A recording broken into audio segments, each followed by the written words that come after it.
बात यहाँ नहीं है, यहाँ आश्रय की बात है, प्रयासहीनता की बात नहीं है, यहाँ आंतरिक आश्रय की बात है। कल का सत्संग सुनते थे, इसी की यही चर्चा हुई थी इसमें कि हम अंदर से भगवद आश्रय विहीन हैं।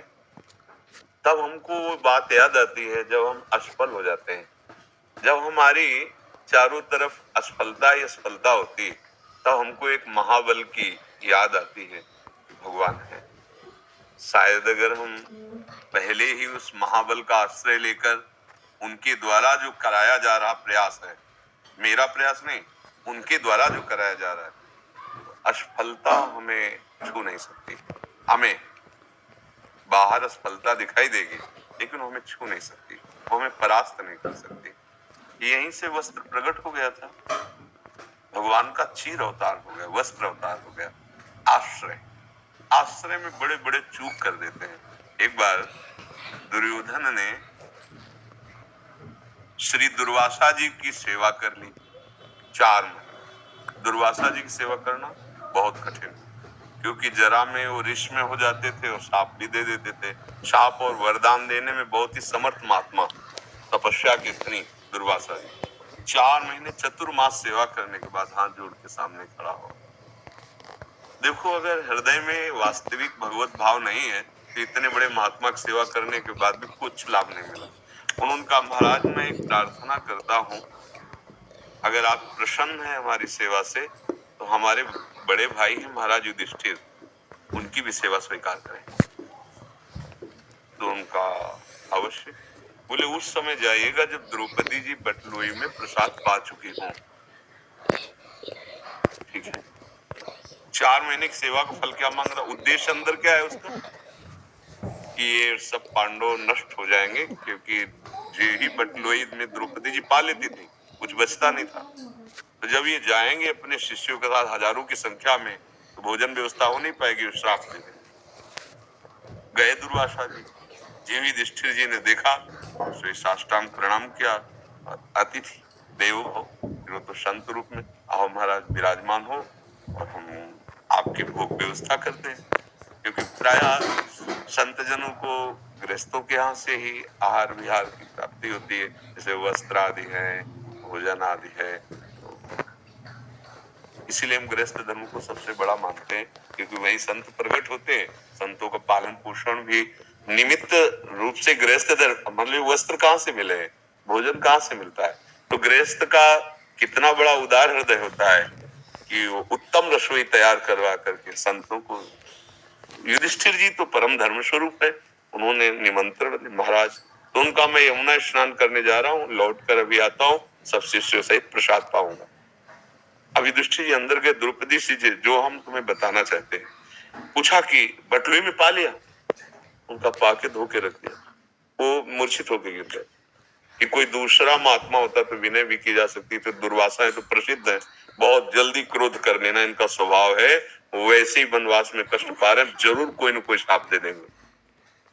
द्रौपदी जी ने उनको चेतना दिलाई, कहा अचानक आप ऐसे, उनका महान अमंगल हो गया। बटलोई में, अच्छा बटलोई में अगर ना द्रौपदी जी पावे तो जो चाहे वो, जितने का चाहे, वो सूर्य भगवान का वरदान था। अब पा लेने के बाद फिर कुछ नहीं निकलेगा। और उस समय इतने महात्माओं के लिए कंदमूल फल भी लाना संभव था, 1-2 महात्मा होते तो लाया। इसलिए बहुत व्यथित हो गए कि आज धर्म का रक्षा कर पाना, धर्म की वृत्ति का, अतिथि देवो भव, उनको निमंत्रण अब कैसे। तब द्रौपदी जी, वही द्रौपदी जी जिस प्रसंग में आपने प्रश्न किया, अब उनका आश्रय दृढ़ हो चुका था ना, तो उन्होंने कहा एक बटलोई पर आप इतना भरोसा करते हो, और अनंत ब्रह्मांडों का भरण पोषण करने वाले श्री कृष्ण हमारे हैं, इस बात की आपको याद नहीं आई। देखो अभी समस्या का समाधान होता है। एक क्षण एकदम एकाग्र श्री कृष्णचंद्र जी का जीव ही ध्यान किया तो देखा पीताम्बर फहराते हुए आ रहे। आए कृष्णा भूख लगी कुछ पवाओ। बोले जानबूझ करके ऐसा कुछ कह रहे हो ना, क्योंकि इस समय बटलोई धो के रख दी है ना, पहले हमें भोजन पाओ, बाद में हमसे बात करो। उनका प्रभु इस समय बटलोई दो, बोले लाओ ना बटलोई, कर तुम अकर तुम अन्यथा कर तुम सर्व समर्था सा ईश्वरा। पतिव्रता द्रौपदी जी हैं, भला वो अपवित्र पात्र कैसे रहने देती अगर धोया है तो, और वो वरदान की बटलोई भला उसमें कैसे बच जाएगा जब सूर्यदेव ने कह दिया द्रौपदी के पानी के बाद कुछ नहीं बचेगा। उसी से निकाला एक शाक का शीत और ऐसे लिया, भगवान सर्व रूपों में विराजमान, पूरा ब्रह्मांड छक गया। जाओ दुर्वासा जी को लिवा के लाओ। युधिष्ठिर जी ने कहा महाराज व्यवस्था, बोले जाओ उनसे कहो जाकर के कि आओ सब रसोई तैयार है और प्रसाद पावा कर। भगवान की आज्ञा मानकर वहां गए तो सब ऋषि ऐसे छक रहे थे कि आचमन करने की जगह नहीं। कहा महाराज रसोई तैयार है, आओ प्रसाद पर।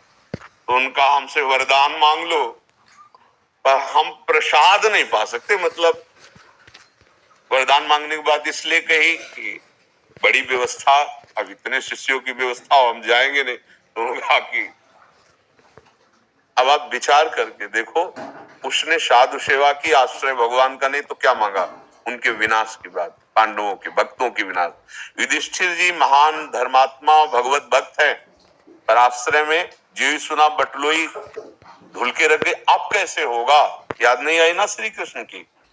द्रौपदी जी एक बार अनुभव कर चुकी है, इसलिए तत्काल उन्होंने भगवान का सारे प्रयासों की सफलता श्री भगवान से होती है।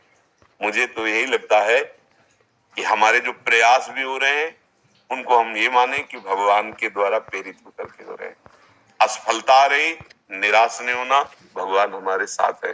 तो हम सुख दुख में समान भाव, लाभ हानि में समान भाव, असफलता सफलता में समान भाव रख पाए तो हम कर्म बंधन मुक्त हो जाएंगे।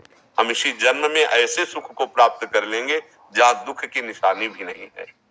तो ऐसा नहीं कहा जाता कि कायर बन के बैठ जाओ, ये नहीं कहा जाता, पर भरोसा आपका श्री भगवान होना चाहिए, कोई व्यक्ति नहीं। चूक कहां हुई, बटलोई भरोसा। चूक कहां हुई, पतियों का भरोसा। आंतरिक वृत्ति की बात कर रहा हूं, अपने बाहुबल का भरोसा।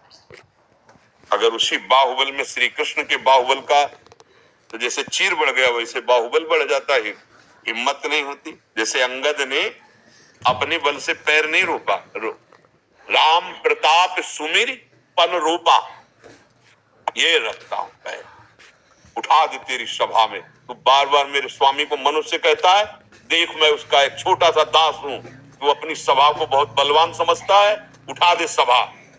राम जी सिया जी को हार जाएंगे, वापस चले जाएंगे। ये अंगद की सामर्थ्य नहीं थी, उसके सामने बात कर रहे हैं जो 20 बार कैलाश को उठाया है, भगवान शिव समेत, उस महाबली से बात कर रहे हैं। लेकिन कोई भी ऐसा ताकतवर नहीं निकला कि हिला भी सकता अंगद के पैर को। तो प्रयास हुआ, लेकिन प्रयास किसका हुआ, राम प्रताप सुमिर पन रूपा, कायरता नहीं। हम भगवान का स्मरण, प्रविष्ट नगर कीजय सब काजा, हृदय राख कौशलपुर राजा।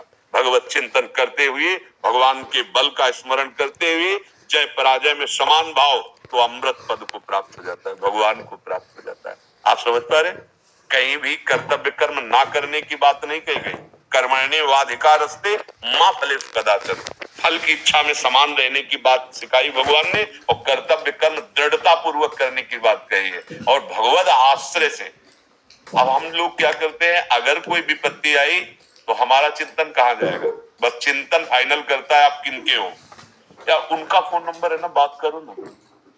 हाँ, चूक हो गई। पहला हमारा चिंतन भगवान के चरणों में, प्रभु। अब वो प्रेरणा हुई कि उनका नंबर फोन लगाओ, फोन नंबर लगाओ। अब हमारी गलत रास्ता नहीं जा रहा, क्योंकि उनका चिंतन हुआ, उन्होंने कहा मैं इस रूप में संभालूंगा, फोन करो। अगर प्रभु को भूल गए और फिर किसी काल में आश्रय हुआ तो शरणागति